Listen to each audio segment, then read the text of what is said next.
Si tu m'as donné ta vie, je te donne la mienne. Dans le froid de la nuit, mon cœur t'appartient. Et quand la tristesse arrive, je sais tu es là, toujours près de moi. Bon jeudi, bienvenue à votre émission La Victoire de l'amour. J'espère que vous allez bien ce matin. Et comme on le fait toutes les semaines, on rejoint notre ami Pierre-Luc Bordelot.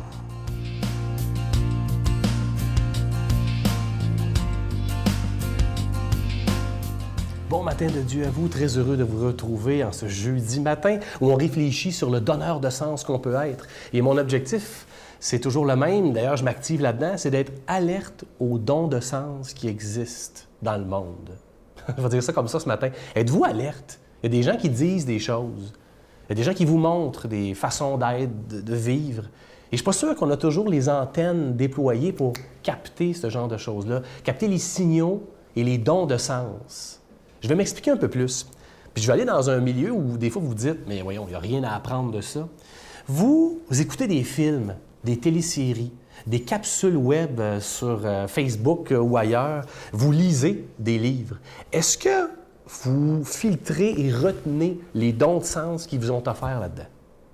Moi, je vais vous donner des exemples. Là. J'écoute des téléséries, des fois, ou des films, et c'est pas très profond. On s'entend que c'est des films de super-héros, autant des films qui sont campés dans des univers de fiction. Tu dis, OK, je suis là pour me divertir. Mais je suis alerte. Je me dis, oh, cette réplique-là de ce personnage-là, là, elle est puissante. Je ne suis pas en train d'écouter ce film-là ou cette télésérie-là seulement pour me divertir. Il fallait que j'entende ça. Il fallait que je me laisse percuter par cette phrase-là. Hey, récemment, j'ai écouté un film d'un super-héros. Là. C'est un film, je vous dis, c'est très léger. Mais le super-héros, il est tellement imbu de lui-même et il apprend, à un moment donné, à s'offrir au monde son talent, son don de héros, pas mal plus qu'à le faire pour lui-même. Et à un moment donné, son maître lui dit « Tu passes à côté de la leçon la plus importante qu'il n'y a pas dans le monde. » Et il dit « C'est-à-dire, il ne s'agit pas uniquement de toi. » Elle lui dit ça. C'est pas de toi dont il est question. C'est de t'offrir au monde. Et je fais « Oh, c'est donc bien intéressant, ça. » Ça m'a fait du bien d'entendre ça. Je vous dis ça parce que je suis sûr que vous prenez le temps de vous divertir, d'avoir un petit côté léger, d'avoir vos propres téléséries. Et je suis sûr que vous faites déjà ce que je fais. C'est-à-dire de prendre un temps d'arrêt pour dire « Ah, c'est vrai pareil. Ça me fait du bien. Ça change ma mentalité. » Et moi, je m'aperçois que mes conversations avec mes amis, les gens autour de moi, dans ma réflexion, des fois, je vais leur sortir une télésérie, un film que j'ai écouté, et ils vont me regarder en disant hey, « c'est pas très profond », mais ce que je vais ressortir de ça va l'être quand même. On dirait que des livres de croissance personnelle, de spiritualité, c'est clairement plus facile. Mais pourquoi pas être alerte dans nos autres univers? Là, je suis en train de parler de films, de téléséries, mais j'ai pas parlé aussi des paroles d'une chanson. Il y a des paroles de chansons, tu fais « wow » quand tu t'arrêtes seulement. Autrement dit, là, il y a des auteurs de fiction autant que d'autres auteurs, qui ne prennent pas juste le temps de vous divertir. Ils prennent le temps de donner des réflexions et des dons de sens là-dedans. À nous de voir et d'écouter pour faire en sorte d'être alerte aux différents dons de sens. Notre Père qui es aux cieux, que ton nom soit sanctifié, que ton règne vienne, que ta volonté soit faite sur la terre comme au ciel. Donne-nous aujourd'hui notre pain de ce jour. Pardonne-nous nos offenses, comme nous pardonnons à ceux qui nous ont offensés. Ne nous laisse pas entrer en tentation, mais délivre-nous du mal, car c'est à toi qu'appartient le règne, la puissance et la gloire, pour les siècles des siècles. Amen. La Victoire de l'amour vous invite à sa retraite spirituelle les 5, 6 et 7 octobre 2018 sous le thème « La vraie vie avec Jésus », en compagnie de l'abbé Donald Thompson, Brigitte Bédard, Miguel Padilla, Sylvain Charon et la chanteuse de renommée internationale Giorgia Fumenti qui offrira un spectacle. Et comme invité spécial, nous avons le privilège de recevoir l'unique Marcia Pilote. À l'hôtel et suite Le Dauphin de Drummondville, réservé 514-523-4433 ou sans frais 1-888-811-92-91. Je prends quelques instants pour solliciter votre aide pour le ministère de Victoire de l'Amour. Comme vous le savez, les mois d'été sont toujours très, très difficiles au niveau des dons pour la Victoire de l'Amour. C'est pourquoi, pour tout le mois de juillet, il n'y aura pas de cadeau du mois. C'est un risque, je vous le dis, parce qu'il y a des gens qui décident, on ne donnera pas, ce qui pourrait nous mettre dans une situation extrêmement difficile. Mais avec l'équipe, on a décidé de faire confiance en ce Jésus qui est le maître de l'impossible et en vous tous qui êtes là, pour certains d'entre vous, depuis plus de 23 ans, à soutenir ce ministère. Et on dit qu'on juge un arbre à ses fruits, mais je pense qu'en 23 ans, les fruits sont évidents. Si vous saviez le nombre de vies sauvées par une parole, parfois je rencontre des gens qui me disent, par hasard, je ne crois pas au hasard, le hasard c'est des clins d'œil de Dieu, par hasard, je pitonnais le matin et je suis arrivé sur vous et je suis arrivé au bon moment. J'ai entendu la parole d'un intervenant qui m'a fait éviter le pire.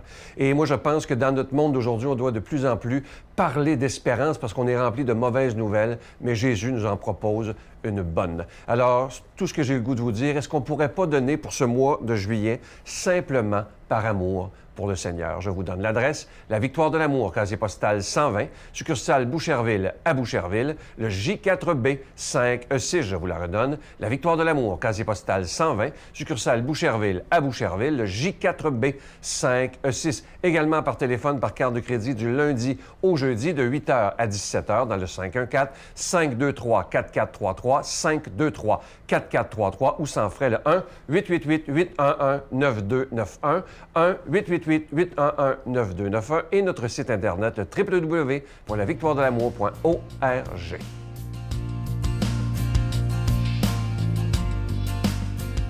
Mon Dieu, donnez-moi la sérénité d'accepter les choses que je ne peux changer, le courage de changer les choses que je peux et la sagesse d'en connaître la différence. Amen. Aujourd'hui, la parole de Dieu est proclamée par quelqu'un qu'on apprécie tellement. J'ai le bonheur de l'avoir comme ami personnel. On se parle régulièrement, d'ailleurs, par téléphone. Même si 6000 kilomètres nous séparent, l'amitié est toujours possible.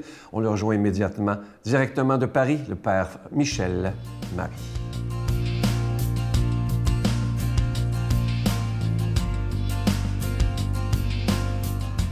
Chers amis, heureux de vous retrouver en cette belle journée de soleil. Mais le soleil, il est aussi ici.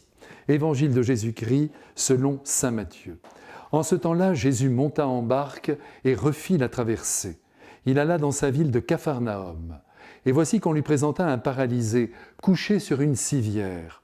Voyant leur foi, Jésus dit au paralysé « Confiance, mon enfant, tes péchés sont pardonnés. » Et voici que certains parmi les scribes se disaient « Celui-là blasphème. » Mais Jésus, connaissant leurs pensées, demanda « Pourquoi avez-vous des pensées mauvaises?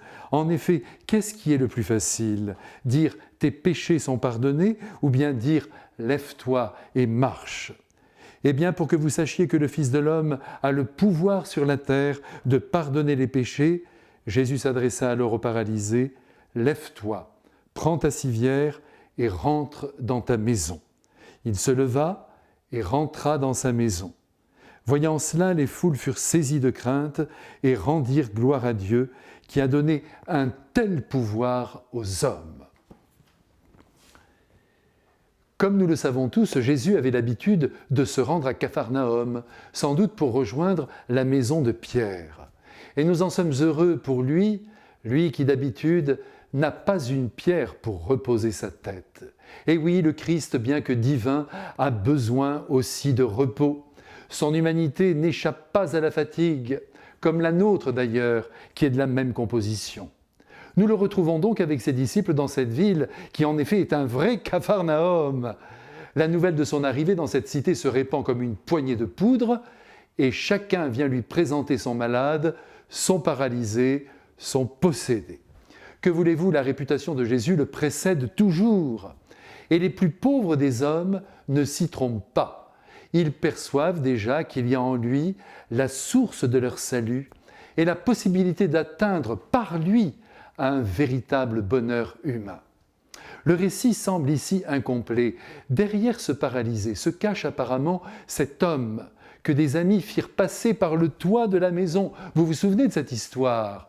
Ils l'ont fait passer pour qu'il se retrouve au plus près du Christ, la foule formant barrage. Eh bien, dans cette aventure, le risque était grand de chavirer. Mais ils ont osé. Et le résultat, c'est qu'ils vont remporter le gros lot. Pour le bien de nos vies, faisons ici le lien entre le fait d'oser et la joie de Dieu. Ces deux réalités vont ensemble, elles sont sœurs.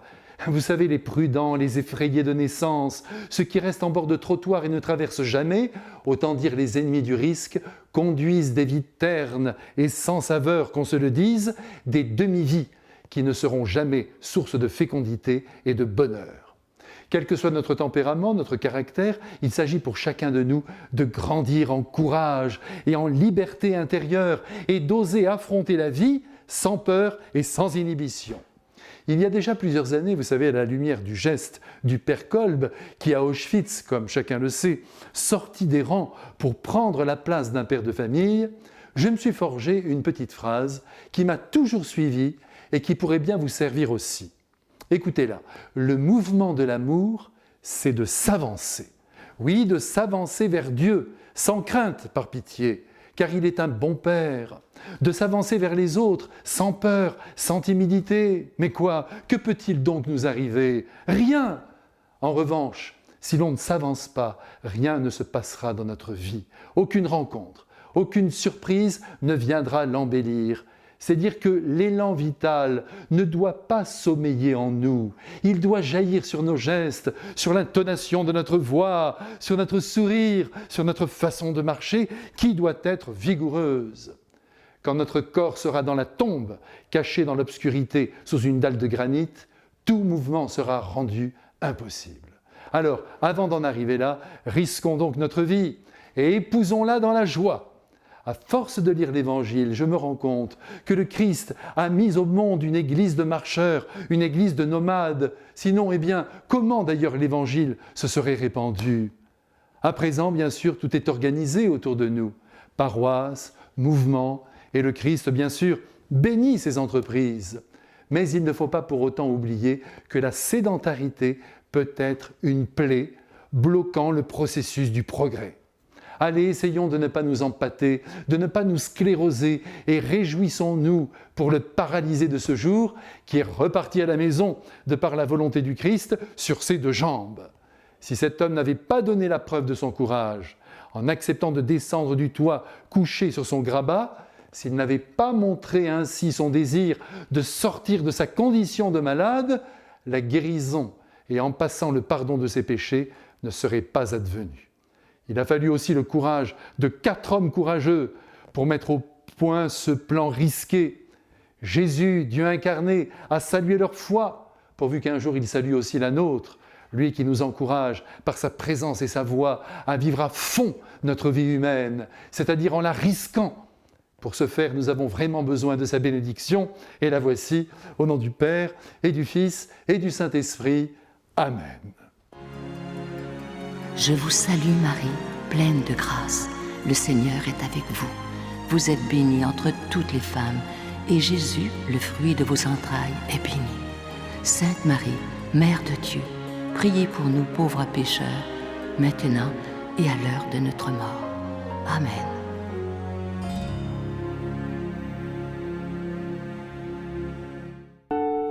Je continuerai à croire, même si tout le monde perd espoir. Je continuerai à aimer, même si les autres parlent de haine. Je continuerai à construire, même si les autres détruisent. Je continuerai à parler de paix, même au milieu d'une guerre. Je dessinerai des sourires sur des visages en larmes et je tendrai les bras à ceux qui se sentent épuisés. Oui, je continuerai à croire. Avant de vous quitter, j'aimerais prendre le temps de vous remercier de tout cœur de votre don spécial en cet été 2018. Vous savez, bon, je vous en parle depuis quelques jours, il n'y aura pas de cadeau du mois, c'est toujours un grand risque, mais moi, je vous fais confiance totalement et je mets aussi ma confiance dans ce Jésus qui est le maître de l'impossible parce que cette émission, sans vous, évidemment, sans vos dons, sans votre prière, elle n'aurait pas pu exister pendant 23 ans. Alors, je vous fais tout à fait confiance. Merci de votre aide. À demain. C'était 2 jours avant de quitter l'Afghanistan. Il y a eu un attentat suicide au marché de Kandahar, sans mort, sans blessé. Donc, après ça, tu te dis, OK, là, je m'en vais, là. Il était temps. Puis même que, bon, on dit que le premier et le dernier mois de chaque mission sont les plus critiques pour le soldat individuellement parce que c'est là qu'on a la garde baissée.